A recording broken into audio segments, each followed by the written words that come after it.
And thank you for joining us. I'm Olivia Lemmon. Another day of gloomy, wet weather. The sun is set to return tomorrow, but first we'll have to get through a chilly night. Let's get a first look at our local forecast for more.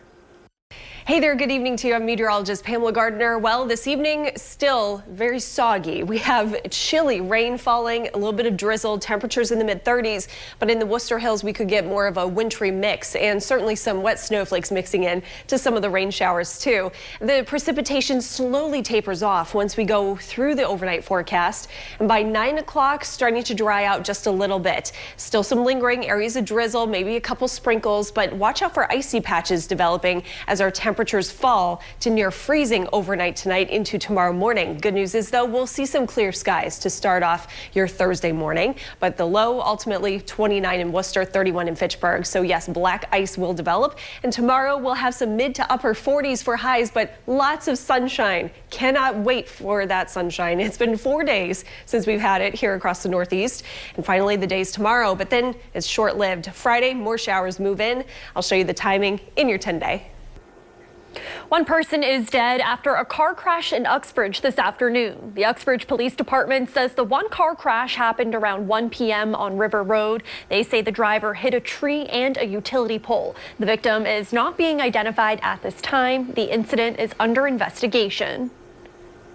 New tonight, the state Senate passes the bill banning drivers from using handheld cell phones behind the wheel. Senators voted 38-1 in favor. Hands-free cell phones will still be allowed, but there will be fines up to $500 for handheld use. Lawmakers say it will help save lives.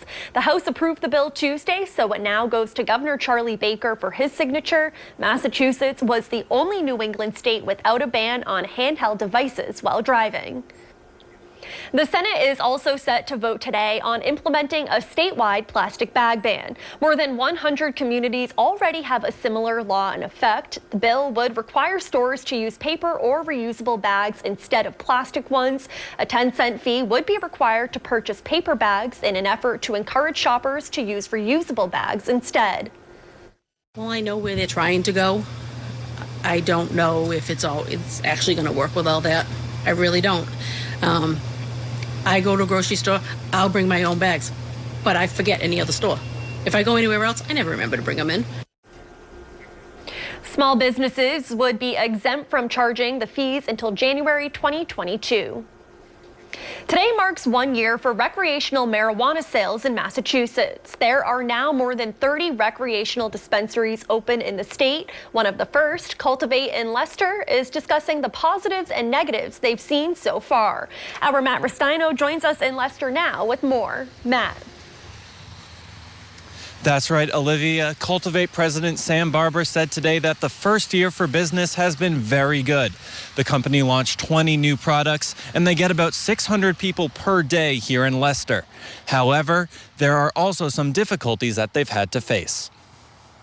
It's been 1 year since Cultivate became one of the first recreational marijuana dispensaries to open in Massachusetts. President Sam Barber says the Leicester community has been very supportive. You know, when we opened, we wanted to be as prepared as we could be. We never expected just how immense that we would be received. Town Administrator David Genero says Cultivate has worked hard to foster a good relationship with Leicester. They were very proactive in working with the residents and making sure the parking issues were addressed, working with the town to make sure that we could manage the crowds. And it's been fabulous ever since. The town has generated more than $500,000 in sales tax revenue from the dispensary. Cultivate has also donated $250,000 to local charities. Genero says there hasn't been much business growth in Leicester, so having Cultivate helps the town's economy. Cultivate's been a breath of fresh air. They offer great revenue, and they've also been very, very good business partners. The first year hasn't been without its challenges. There were large crowds and parking issues when the store first opened last November. Barber also says it's been difficult to produce enough product to meet the demand. We are growing as fast as we can out back, actually right behind this wall. but we're seeing that the shortages are continuing to get worse. Despite those difficulties, Cultivate is expanding. Barber says they have 4 construction projects underway, including 2 new retail facilities. The first one is kind of the hardest, and now we feel like we have the team, and we're chomping at the bit for the next, grow and retail facilities. One of those new construction projects is a new parking lot here in Leicester. Once completed, it will create 30 new on-site parking spaces and possibly eliminate the need for a shuttle bus. In Leicester, Matt Restino, Worcester News Tonight.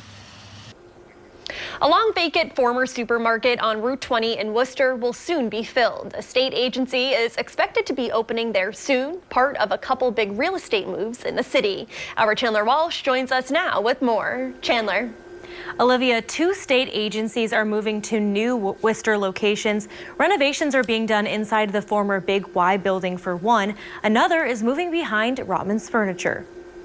The former Big Y supermarket on Southwest Cutoff in Worcester has been empty for years. Work at the site shows the building is getting ready for another use. Very sad for the entire community over here to lose a supermarket that was so convenient. The Department of Transitional Assistance says they're moving their Worcester branch there. The department assists low-income families with food and economic assistance. City Councilor Kate Toomey is concerned about how people will be able to get to the location since WRTA buses no longer stop here. Bus route used to come down here and then into Southwest Cutoff. I don't understand why a state agency that's providing services for folks that may not have access to their own transportation to open up in a place where there is none. Transitional Assistance is currently located in the same building as the Department of Children and Families regional office on Sudbury Street. At-large Councilor Christian King says the building lease is up, so both departments are moving. King says DCF will move behind Rotman's Furniture store, and this location allows for more space and accessibility. Due to the surge in social workers in some instances across the state and definitely in central Massachusetts, the workers have grown at a rate that's a little bit faster than the infrastructure. So this is certainly timely. The moves bring big changes to the city and the people the department serve.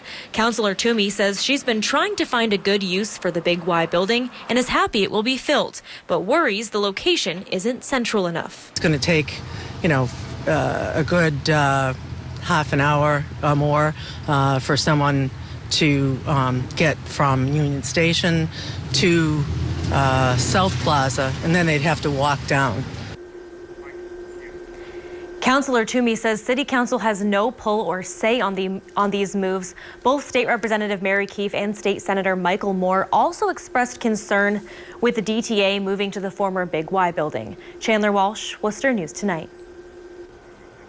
Voters approved 2 proposals for Millbury schools in a special election Tuesday night. The projects include a new Shaw Elementary School and renovating the athletic fields at the high school. Voters overwhelmingly approved the ballot questions to fund the projects. Superintendent Gregory Meyer says he is grateful for the town's support.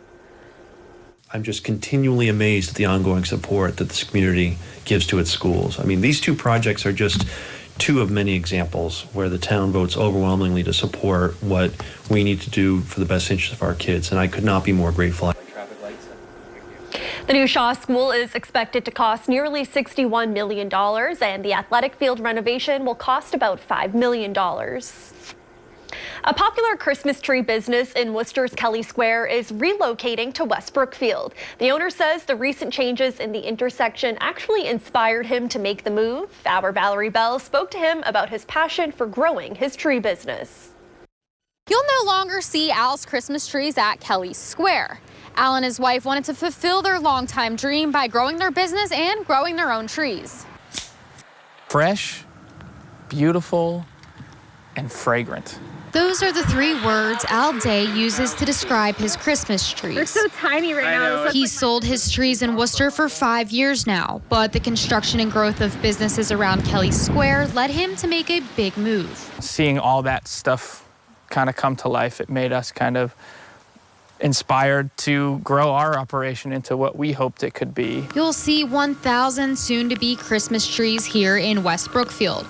The Days are hoping in years to come to have 10,000 trees and provide a place where families can come and chop them down themselves, something they wouldn't be able to do in Worcester. We are sad to go. We had a really great time in there, and it wasn't about wanting to get away. It was about kind of steering in the direction of being at our own farm. Their operation will be Bellbrook Farm. This is their home, where Al's wife has been selling trees from while he's been selling them in Worcester. And it was me here, my wife there, and a huge reason we started doing it in the first place was to enjoy the holiday season together and do something that we both loved. Al says they will probably sell fewer trees here, but he just wanted to be with his wife where they can do what they love. Sell Christmas trees to great people and have them enjoy the experience in the holiday season. They will begin selling their trees the day after Thanksgiving. Reporting in West Brookfield, Valerie Bell, Worcester News Tonight. Today is the final day to vote to bring a new concert series to Worcester's Crompton Park. The city is one of 25 finalists for the Levitt AMP grant. It would provide $25,000 in funding for the summer concerts. Worcester must finish in the top 15 in an online vote to receive the grant. Residents can vote online at levittamp.org/vote. The winning communities will be announced in December.